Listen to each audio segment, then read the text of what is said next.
Good evening, ladies and gentlemen, gamers and friends. This is Play Talks again, and tonight we're going to have a different approach to gaming in general and festivals and events at the same time. We're going to approach the theme of mental health, physical health at the same time, and with a little bit of a twist, because next to me I have two of the most important people that can talk about first applying and then seeing it in action as well. I have next to me Mike Anderson with FIT GMR. How you doing, Mike?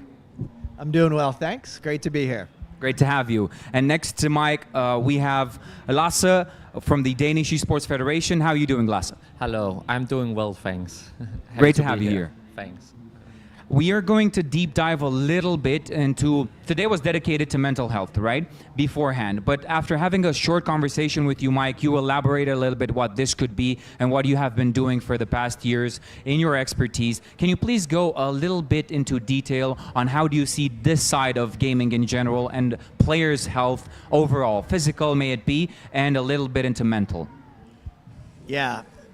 I'll start by saying that I'm going to take the next 2 hours to just go over this entire topic, but I want to kind of keep it simple by talking about how everything an esport athlete does affects what they do in the game, ranging from how they sleep to what they're putting in their bodies in terms of food, whether they're indoors or outdoors during the day, how they respond and react in relationships, not just with their teammates, but in their personal lives as well. What their concept of self-talk is. How do they treat themselves when they're doing well? How do they treat themselves mentally when they're not doing well? And then what do they do in terms of physical activity? Are they sitting all day, or are they getting outside and getting some exercise? So there's so many different things that affect, again, how an esports player plays in the game. So it's important to start somewhere, and oftentimes, perhaps because I am a strength and conditioning coach, the first place I start with effectively trying to help players in the game is to help their lives outside of the game by getting some physical exercise. And we do that in a number of different ways, by adding some form of workout to their regimen. And perhaps that's not the best place to start, because going oftentimes from nothing to a lot is difficult. So just getting outside at some point during the day and getting in a walk. 15, 20 minutes of getting outside, being in the sun, does so much for not just your physical health, but also your mental health.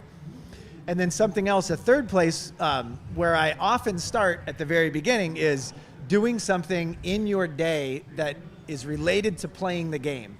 So everyone knows what it's like to finish up a match, and typically a player will, particularly ones that are playing just for fun, they get right into Discord or start texting their friends. I have players get up out of their chair and do something active, and it almost doesn't matter what it is.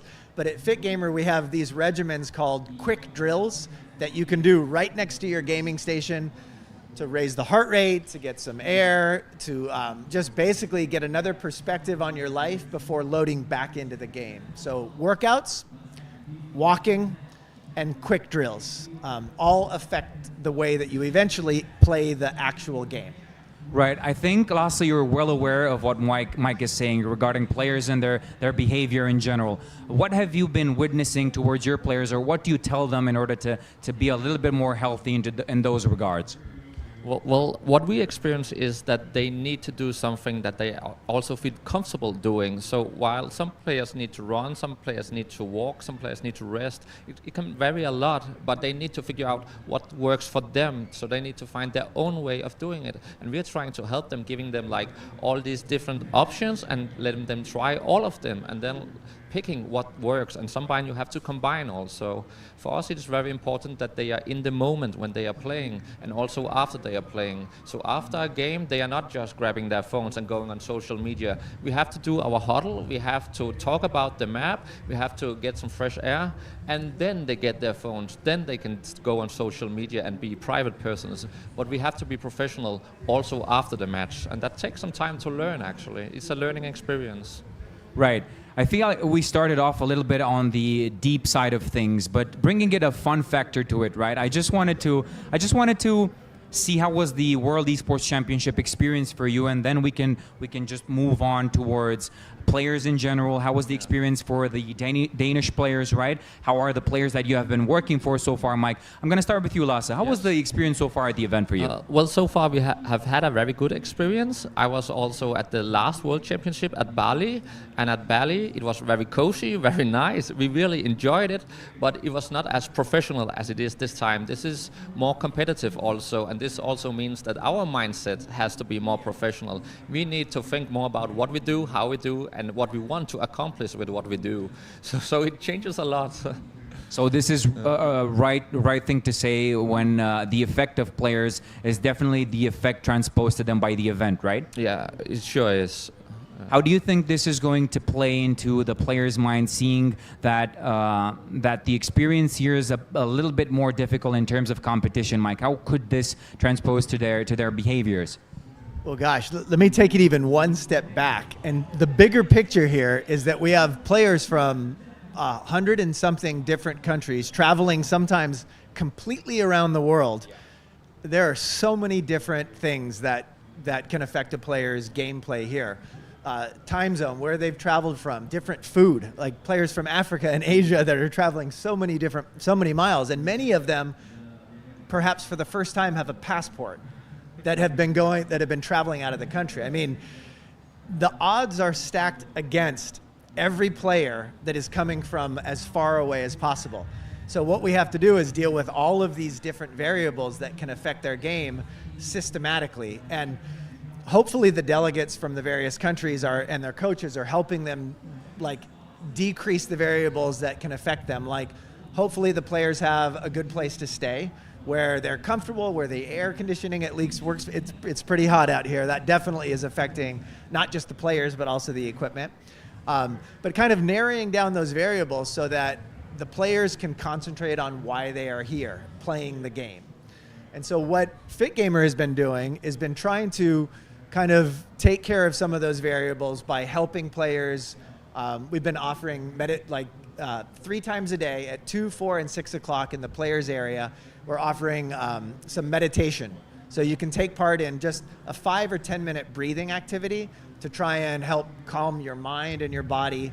And players have actually been using this as a tool in their game, right? When you don't want to get tilted like before the match even starts because of whatever variable is affecting you.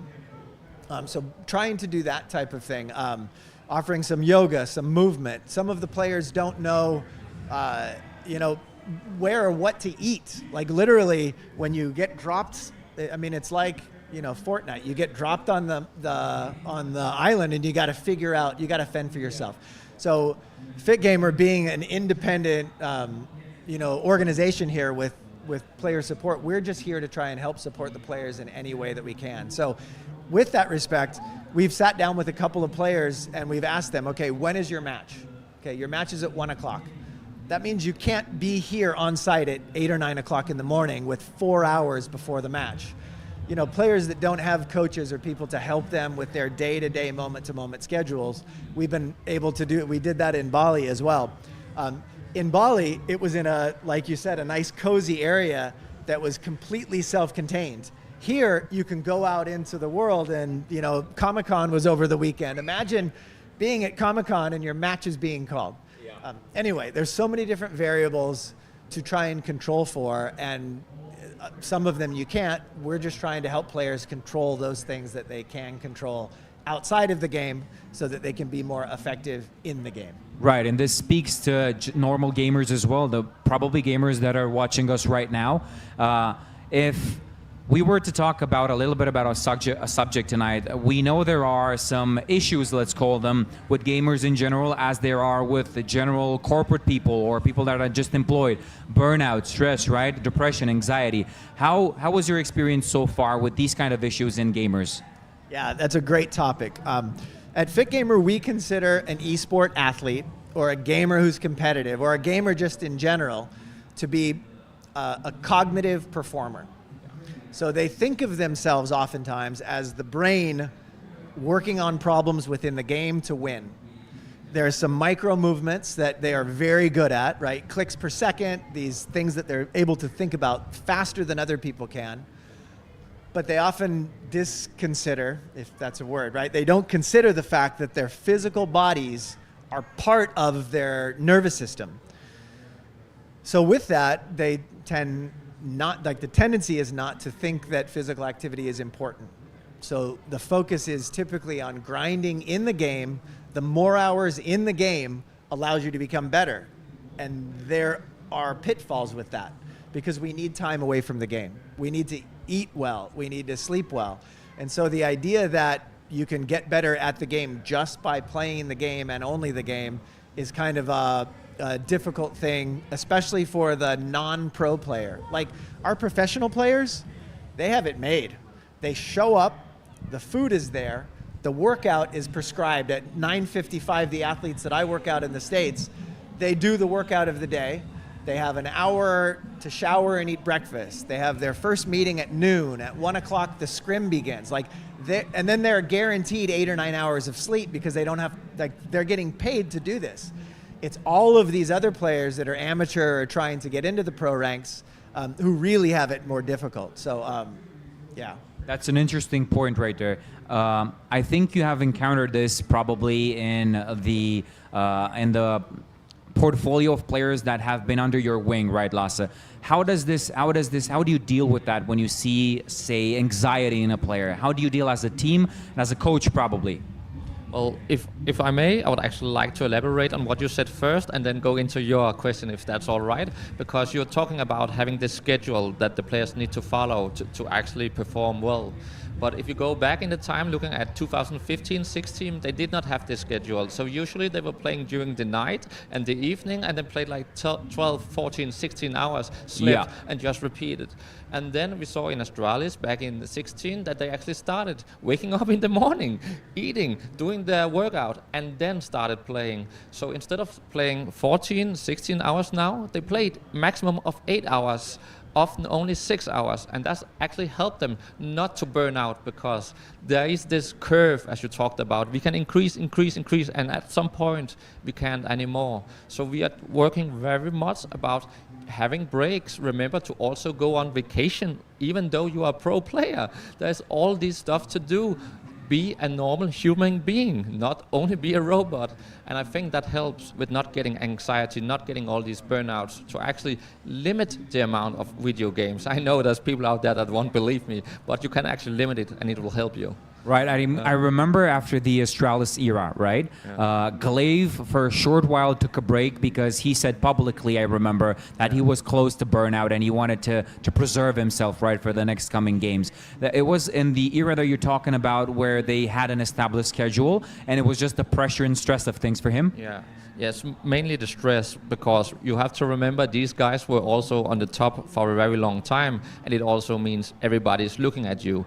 And this is while the scene is still growing. So at this point, they were not just pro players, they were also role models. They were also like stars. People were looking up to them, taking selfies. So they had to be professional in many ways, not just only as an athlete. And at that time, we did not know how to be pro at everything. We knew how to be pro at Counter-Strike. So there was still a lot for us to learn also. Yeah. When it comes to overall health of gamers, how much emphasis would you put on physical, and how much would you put on mental, Mike? It's a great question, and oftentimes when I'm working with an individual or a team, or at FIT Gamer, if we're working with a college or a high school, when we present our program, we often want to figure out where they want to start, because we don't want to just come in and say, hey, let's work on fitness, when perhaps, we work with a university in the United States that's associated with the military, and they don't need to work on their physical fitness, for example. They have because they're top physical fitness because they're in the Army. So they might start in another location. Right. But the thing I want to emphasize is how these 5 pillars of health that we work with at FIT Gamer, lifestyle, sleep, nutrition, physical, and mental, all form this web that kind of is like this structure here, where when you pull on any one piece of the web, the rest of the pieces move.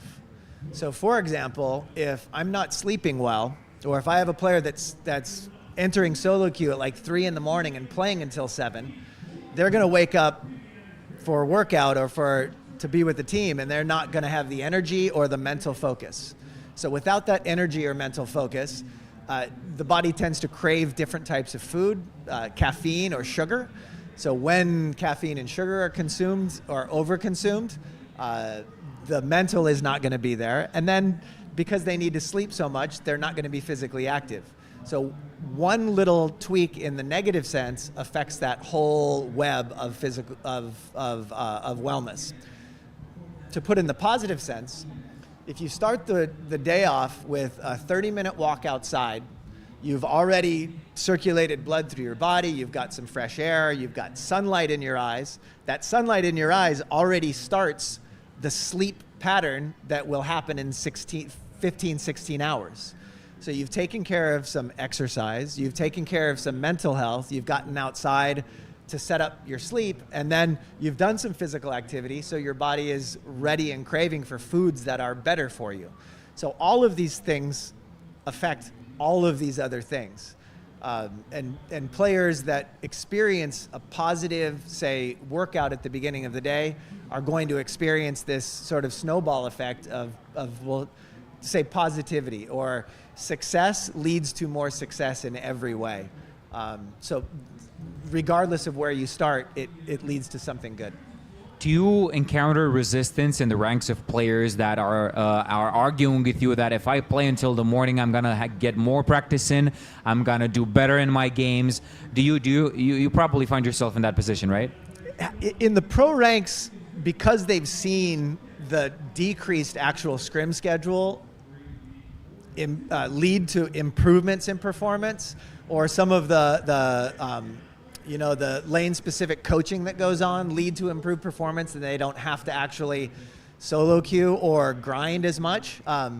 It's less difficult for a pro player to understand that, but for someone that's trying to get onto their high school or collegiate team, we really now have more of a body of evidence to show them that the pro players are typically not playing 14 hours a day, or in our case, we have a lot of players, pro players that like to go to the gym, they go rock climbing, they go hiking, or they have relationships. Like imagine having an actual relationship, right? That you can get your mind off of the game and then come back more focused and ready to go.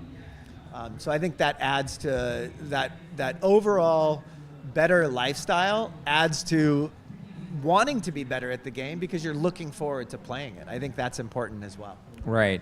In regards to the Danish scene, and in regards to, I probably have seen teams and organizations from the whole Scandinavian area where, do you feel you're a little bit ahead of the game in terms of physical health, in terms of exercising? Because there's a general impact that, of course, players tend to look more towards grind and practice, as you said, Mike.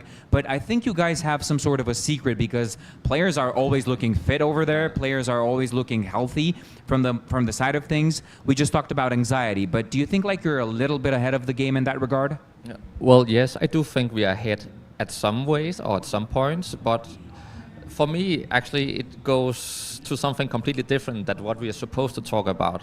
In Denmark and the other European or northern countries, Scandinavian countries, we have free education, and just the fact that they do not have to worry about getting an education, they do not have to worry about having a job while also playing, that helps them a lot. So this gives them the opportunity to practice, to go out and eat healthy and all this kind of stuff. So it is the snowball effect that you are talking about, that we have the conditions to actually make the right choices, where some other countries knows what is right, but they do not have the opportunity to actually make all of the right choices. So this is like the help we get. Right. There could be discrepancies towards education in other countries where it's not really accessible for people, right? We're addressing worldwide right now. We have 111 countries present here. What would be some tips from your side first, Lasse, in terms of being a better gamer from the mental side of things and physical side of things for those that maybe cannot afford to do so in the beginning? Oh, that's a hard question, really.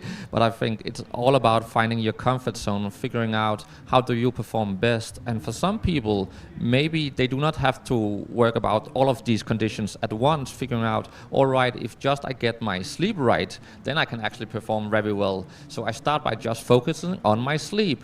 Then I can take the next step and figuring out, all right, I also need to be healthier and think about what I eat. We know a lot of gamers, they tend to order food that is not always that healthy, but you have to take these small steps, I think.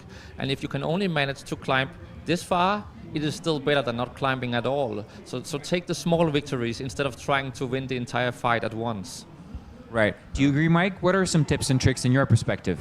Yeah, well, in the last 5 years that I've worked with Cloud9, specifically their League of Legends team, FIT GMR has developed an app that gives players all of the tips and tricks that you possibly need, along with a vault of educational videos. We have workouts, yoga, meditation.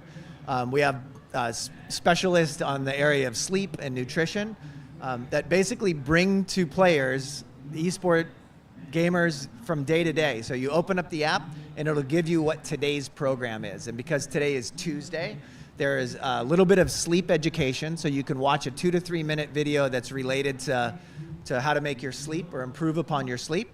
And then there is a 15 to 20 minute yoga session that's led by our Yogi Raj, Peter Furco, who's been doing and teaching yoga in New York City and actually all over the world for about 40 years. So in each one of these domains that I've been talking about, we have education and videos, and it's the same type of content that we've developed and used with Cloud9 over the years that's brought to you in an app. And so that app's available on both of the platforms that you can download. You can take a look at it for a period of time, and we make it extremely affordable. So one of the ideas was that because we have people from all over the world, we don't want to put up a financial barrier to anyone. So we want to make it open and affordable for everyone to use. And that goes from pro players, there's things that they can gain. Actually, we have content from pro players as well, collegiate, high school, and we have individuals using the game because their parents have found that, hey, we have a high school student who was staying up the entire night so we can play League of Legends against the Korean players. And we're like, hey, you're falling asleep in class, and the dad took the initiative to contact us. Our recommendation to the father was, you need to do the FIT GMR app for a month before you say anything to your son. Okay. And at that, he actually found, we saw him rise on the global leaderboard, the father, and then he started asking his son, hey, do you want to go for a walk with me? And then over this period of time, he was able to literally coach his son using the app and his experience to show him how better sleep, better nutrition, some workouts. And this is a great story in that the dad, as a gift to the son, traveled to Los Angeles with his son to watch one of the League of Legends matches. And we introduced him to all the players at Cloud9 and got him a jersey. So this was kind of a great story to see a dad take the initiative that was concerned about his son, and his son is actually gradually rising and now has passed his dad on the global FIT GMR leaderboard. So that's a really nice story. A long way to say there's tips and tricks that you can find within the app. And one of the great things about Cloud9 is the owner and CEO founder, Jack Etienne, when we took this to him and told him that, hey, FIT GMR is going to be bringing this to the world, are you okay that what if Astralis wants to use FIT GMR? He's like, everyone should use it. This is poor health, both physical and mental, has been a black mark on the industry for decades. And I think right around 2018, we started to climb out of that. But we want to give the entire industry a lift. We want all of the countries to kind of be on a level playing field when it comes to all of these pillars of health. That's really interesting you brought that up because, Lasse, we think that federations serve probably in a metaphorical sense as fathers to some of the players here, probably in a metaphorical sense. Probably you find yourself more as a father to your players rather than the federation itself. But if I talk about federations, If I talk about federations, do you think they should implement at a national level programs of mental health, physical health, something that could come in close to what Fit Gamer is offering to their clientele? Yes, I definitely think so. Every single federation in the world should look into this. I know this is sometimes also about economy, so maybe not every country can do the whole thing as you can offer, but I think every single federation, every single country should look into this, because this is so important and this is so misunderstood. So I really hope everybody will step up and listen to your talk and listen to all the other people that offers these things. Yeah. Do you feel the same? Do you feel like you've come closer in your mission to at least instruct on what you preach at a federational level, at an international level? Do you feel well received when you're bringing this to federations in general, Mike?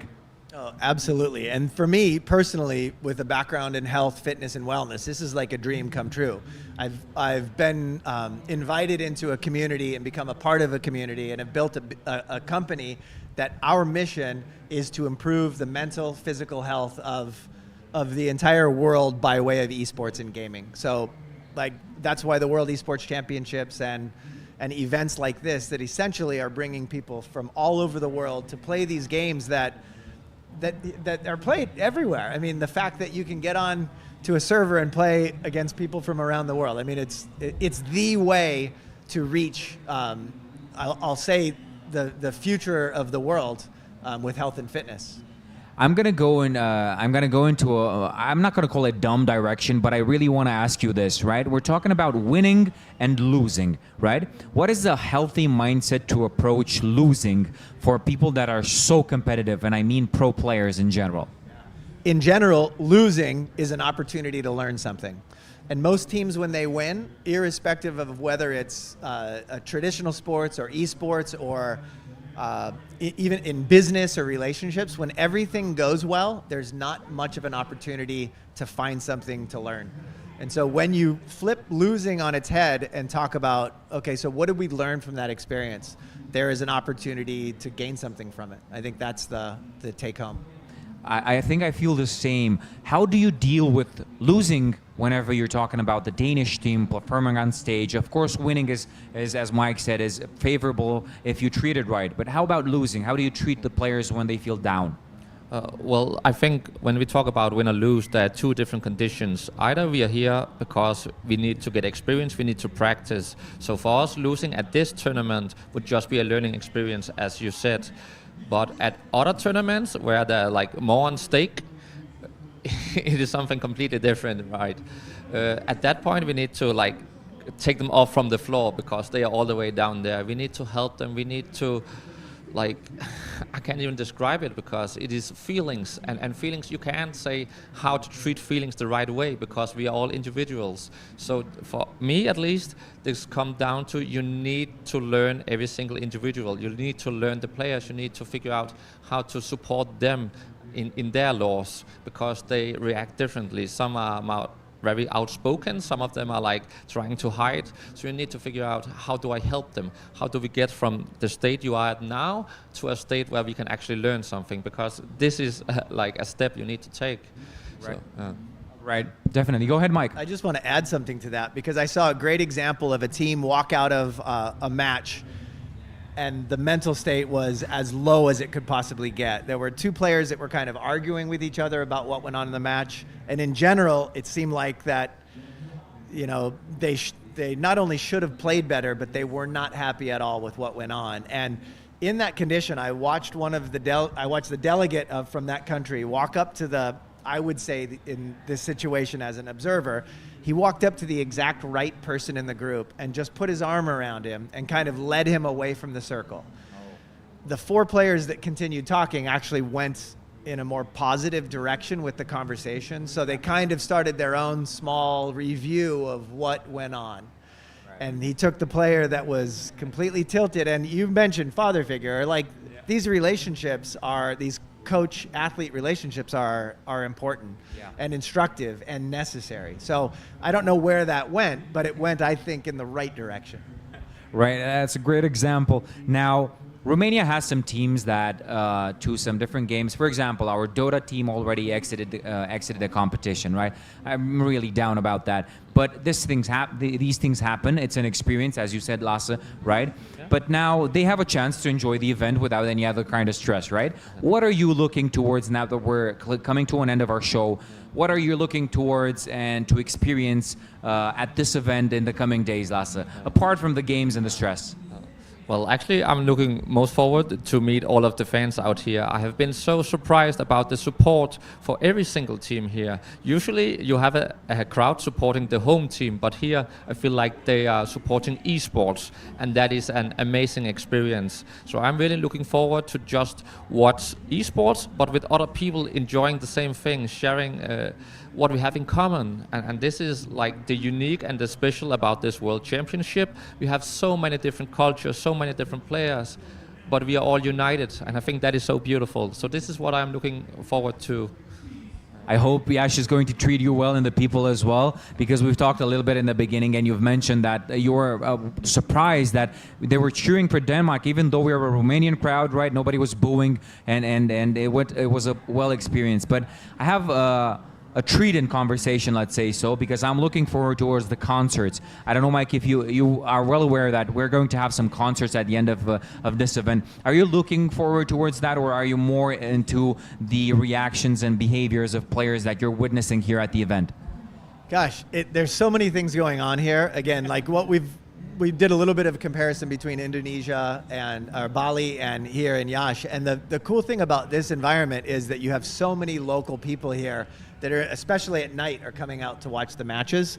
And we've got this palace on one side, a cathedral on the other side, a mall over here. So it's sort of like all of these different worlds colliding at the same time. We've got old world and new world. And one of the things that I've loved watching is, even though we've been here, what, 5 days or so? The original first couple of days, you see players in the same color uniforms walking around in clumps. And now in day 5, you see mixed clumps of uniforms, right? Like people meeting people from across the country, becoming friends. Like I saw a group of Tekken players where I started talking to them, and one was like, "Oh my gosh, I'm glad I'm done." Like now he gets to enjoy what, he didn't move on very far, but he's going to get more out of this event than just the actual wins and losses and losses and losses, right? They're this is a dream come true for many of them, and then hopefully they can take what they've learned here and go back to the drawing board, practice, and qualify for the next one. Definitely. Guys, I want to thank you so much for taking the time and being here. Mike, thank you for bringing your experience to us and teaching us a little bit more what we can do in the audience back home. Thank you, Lasse, for telling us how the players and the Danish team are dealing with, and the players that you've been working for. You've been amazing. And now for the people back home, this has been the 4th night of Play Talks by Vodafone. Thank you so much for joining us. I have been your host, Santa, and I hope to see you tomorrow as well with an interesting subject as well. Take care and see you later.